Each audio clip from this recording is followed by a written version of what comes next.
Have a relax, see you not for mind. সামাজিক যোগাযোগ মাধ্যমে ভাইরাল আওয়ামী লীগ কর্মী শ্যামল চন্দ্রকে একটি হত্যা মামলায় গ্রেপ্তার করেছে পুলিশ। গাইবান্ধার সুন্দরগঞ্জ উপজেলার জামায়াত কর্মী শাহাবুল ইসলামকে দেশীয় অস্ত্র দিয়ে কুপিয়ে হত্যা মামলায় তাকে গ্রেপ্তার করা হয়। মঙ্গলবার বিকেলে সুন্দরগঞ্জ থানার ভারপ্রাপ্ত কর্মকর্তা আব্দুল হাকিম বিষয়টি নিশ্চিত করেছেন।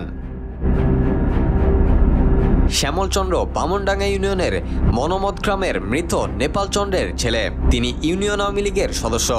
এক কন্টেন্ট ক্রিয়েটরের সাথে আলাপে see you not for mind oh have a relax বাক্য ব্যবহার করে আলোচনায় এসেছিলেন শ্যামল। পুলিশ জানায় মঙ্গলবার দুপুর 1:01টার দিকে গোপন সংবাদের ভিত্তিতে সুন্দরগঞ্জ থানা পুলিশ অভিযান চালিয়ে শ্যামল চন্দ্রকে গ্রেপ্তার করে। তিনি জামায়াত কর্মী শাহাবুল হত্যা মামলার এজাহার নামীয় আসামি।